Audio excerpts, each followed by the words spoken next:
Hello, finance experts. This is going to be our financial analysis. My name is David Zapchenk. And my name is Mateo Rengifo. So for our first industry, we chose automotive. The companies we went with is Ford, General Motors, Toyota, Tesla, and Stellantis. Now, for our first way of looking at the businesses, we start with our short-term solvency. So first, the current ratio, which is the ability for the business to pay back any liabilities.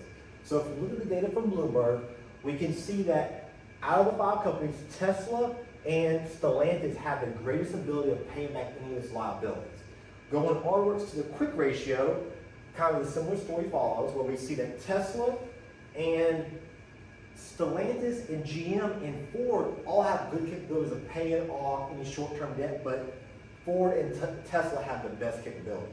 Lastly, we looked at the cash ratio, which is the ability for the business to pay off any short-term debt. And looking at that, we can clearly see that Tesla stands out of them all, having the greatest capability of paying off any of the short-term debt, followed by Stellantis. An additional way that we decided to analyze this company was taking the percentage change of each company and we applied it to the quick ratio, the cash ratio, and the current ratio.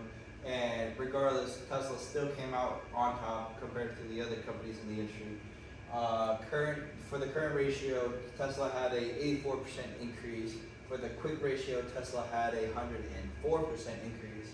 And for the cash ratio, Tesla had a 124% increase. So another thing you do when you're analyzing a company is taking a look at their long-term solvency. We did the equity multiplier times earnings ratio. And so for the equity multiplier, you're looking at it and looking at how much leverage the company has. The lower the leverage, the lower the risk, the better for the investor. Tesla had, although Tesla was one of the top 2 companies that had the higher EM, it started to decrease as the years went on and had the lowest EM by the end of the 5-year period. Time interest earnings ratio, it's how much cash the company has to cover its long-term liabilities. And so as you can tell, all the companies except for Toyota were all consistent at the bottom, but Tesla was the one singular company that had that skyrocketing increase the last 2 years. Toyota did have a good increase at the end of the last 2 years, however, it wasn't as great as Tesla's. So another thing we look at while analyzing long-term solvency is total debt ratio. We just want a lower total debt ratio because it's very correlated to the equity multiplier. So Tesla was in the top 3 companies, and at the end of the 5-year period, Tesla was the very lowest TDR. Another thing we look at is total asset turnover. It's how well the company and how efficient the company is using its assets to generate revenue. Tesla started here at 0.74, and you ideally want a ratio greater than 1, so you can tell the investor that it's a good investment.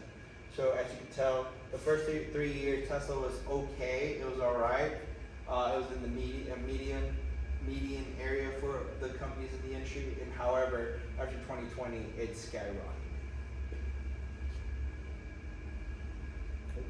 with an increase of 52%. So now moving on to profitability, we start with the profit margin, which is basically the ability for the business to make money. So if we're looking at the companies and looking through the years, we can clearly see that Tesla is leading against all the other companies, closely followed by Stellantis in terms of generating money for the business. Going on to ROA, which is our return on assets, which is basically explaining that using our assets to make money.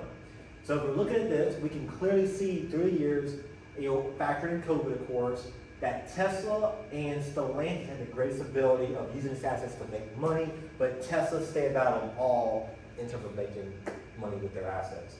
Lastly, we look at the return on equity, which just shows how effective the company is with managing its money. And no shock, we can see Tesla is leading against all the other companies minus Stellantis, which is right behind them. And now moving into market value, we're going to look at, of course, the EVA, so economic value added. And we can see throughout the years, For the most part, the brands are all consistent, but Tesla in recent years, so 2021 into 2022, they have skyrocketed above all other brands, including Stellantis, mostly due to the fact that in 2020 is when the government started pushing EV vehicles. So by the years 2030, 2035, almost every vehicle on the road should be electric and sold as electric vehicles. Going on to our price to equity ratio, which is the value of the market of a company. Tesla had nothing to report in 2018, 2019. That's most likely due to a negative price to equity ratio. Same for Ford in 2019 and 2020. But by 2020, we can see Tesla had a whopping price to equity ratio. Same in 2021 and 2022, leading against all the other companies, minus Toyota being still half behind them. Going on to the price to book ratio, which is the company's market value to book value. We look at all the companies again, shockingly, well not shockingly, Tesla is leading again compared to the other brands. The closest competitor to them would be Toyota. And then finally, overall, our choice is going to have to be Tesla. Main reason why is because their short-term solvency stood out to us greatly compared to the other companies. Same for their long-term solvency. And then with the future of vehicles going towards EV, Tesla was the choice we went with. And so we decided to do in the supply chain analysis of Tesla and contemporary Paramex Technology and LG Energy Solution and Glencore PLC are the top 3 suppliers of Tesla, with Contemporary and LG taking the bulk of their cost of goods sold, Contemporary with 10.4%, LG with almost 6%, and also the majority of the company's revenue comes from Tesla, kind of with almost 12% here and then 18% here. Their value of their relationship, both combined, is almost $3.5 billion, with Contemporary taking almost $2 billion of the relationship, and then you have LG with $1.2 billion. The consumers of Tesla, they sell directly to the consumers, such as David, me, you. You can directly go to Tesla and buy the vehicle from them.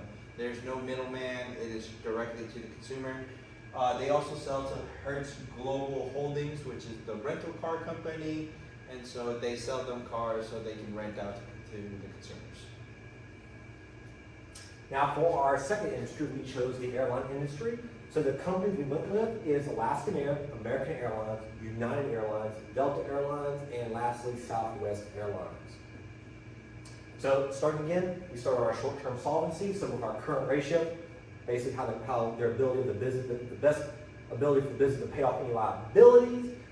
We can look at the numbers and clearly see that Southwest and United had the best capabilities of paying back any liabilities the business incurs. Going on to the quick ratio, which, like I again said, is the ability for the business to meet any short-term liabilities by selling its assets.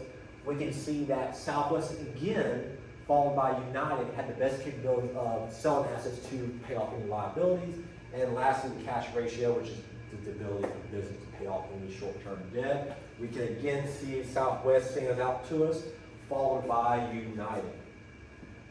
And then once again, we also did take the percent change to truly analyze the numbers.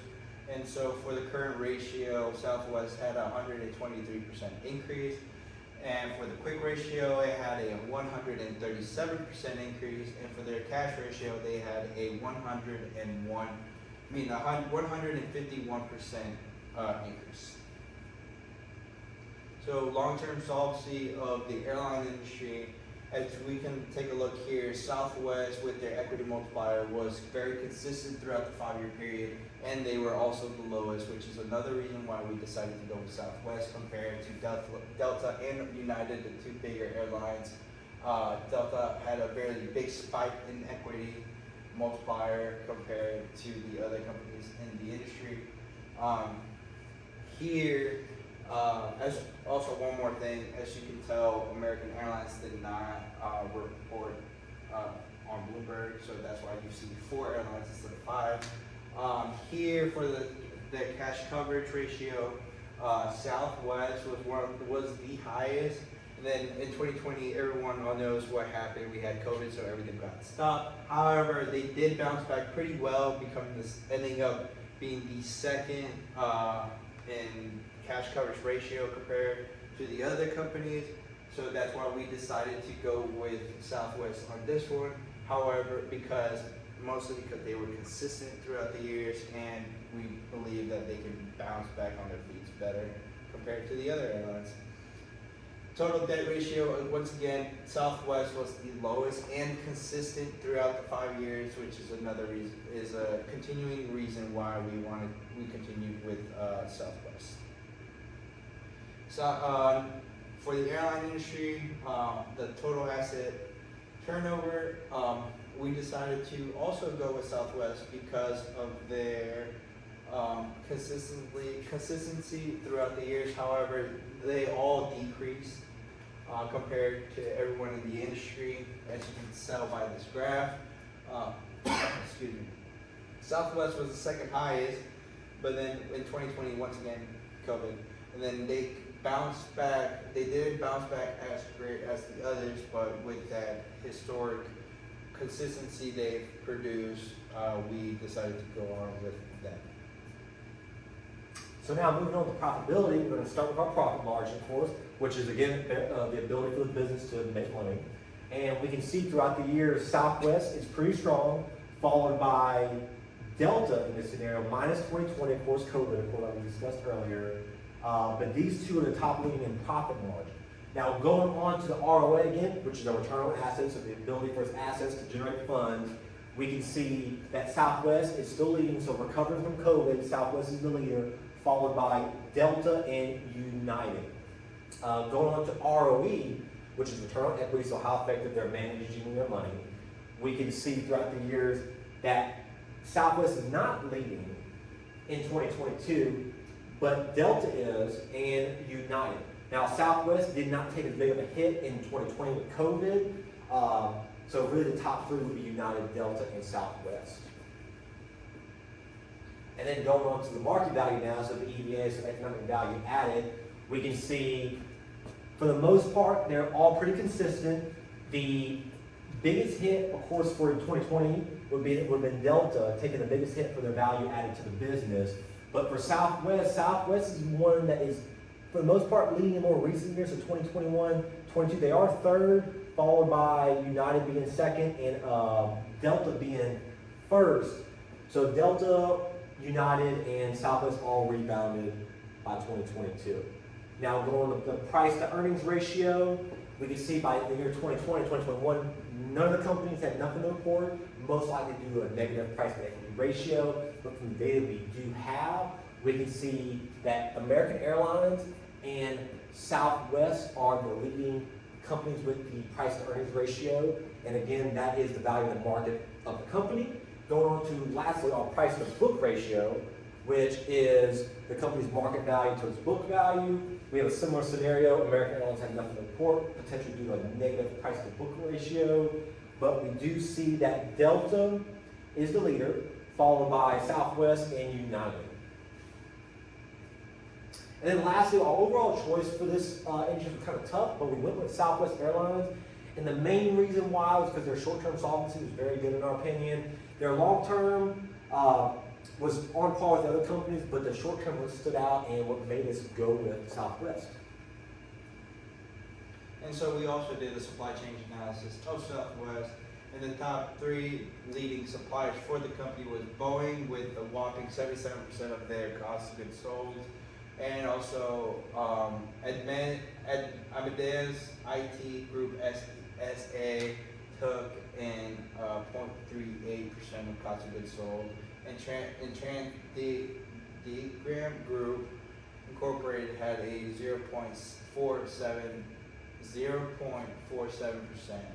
And all of these, we all know why Boeing was the greatest supplier of the company, because they are a plane manufacturer, and so a lot of companies, it's one of the top two, well, the only two large major airplane suppliers other than Airbus, and so Southwest decides to go with Boeing instead of Airbus, the European brand.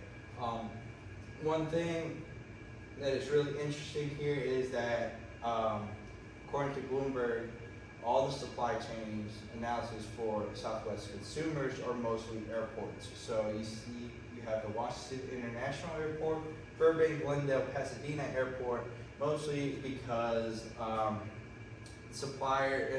airlines create hubs at these airports, and they use those airports as their hubs to actually operate, and therefore without the airlines, the airports would not have any business. Therefore, these two are the biggest two airports that rely on Southwest. Now, moving on to our last industry, we chose the entertainment industry. So our company we went with is Disney, EA, Warner Brothers, Paramount, and Netflix. And again, we're with our short-term solvency, so start with the current ratio.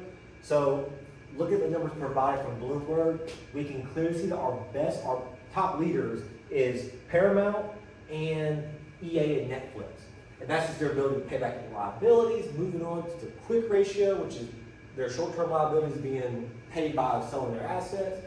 We can see throughout the year, so including COVID, of course, that EA and Paramount, followed by lastly Netflix, have the best capabilities of selling assets or getting assets to sell to pay off any liabilities. Lastly, our cash ratio, so pay off any short-term debt, the capability of the business to do so. So looking at the data provided throughout the years, we can see our leader is going to be EA, followed again by Netflix. And so now we're going to take a look at their long-term solvency. As you can see here, that the lowest is EA consistently throughout the 5 years. However, Netflix is coming in as being one of the top 2 companies with the highest equity multiplier, but it's there, according to the graph, it's coming in at a very steep decrease. And so and according to Bloomberg, it has been projected that they will continue to decrease as the years go on, so, while EA just stays consistent.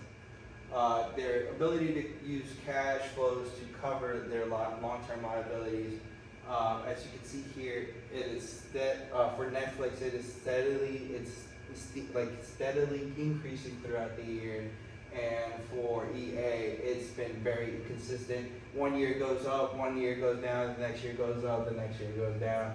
And so, as you can see, the last 2 years hasn't been very good for the company. So their projected trend is it's going down while Netflix is going up. So that's one of the major reasons why we decided to go with Netflix with their long-term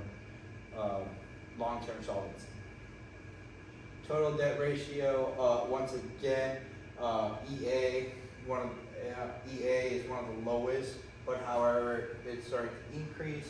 While with Netflix, you just see that it started from the top and now it's starting to decrease very rapidly throughout the years. And then in the middle, you have Paramount, who's starting to decrease as well. And then you have Warner Brothers and Disney, who are pretty consistent. However, they are trying.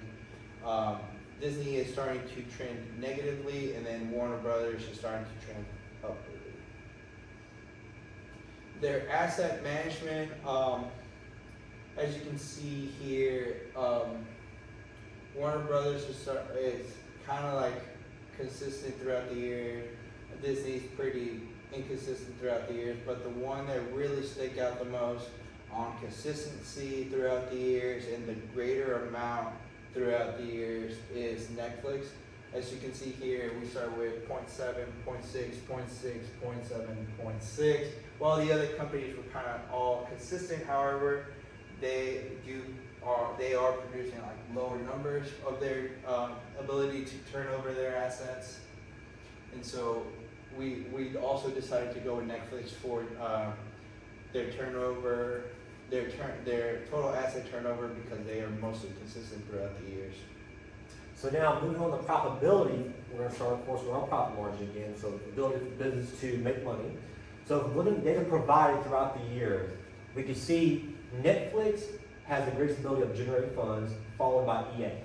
Now going on to the ROA, so again, our return on assets, so how good our assets are at generating money, we can again see Netflix is pulling ahead, following right behind EA in terms of generating money from their assets. Lastly, again, we're going to look at our ROE, so how effective the company is at managing their money.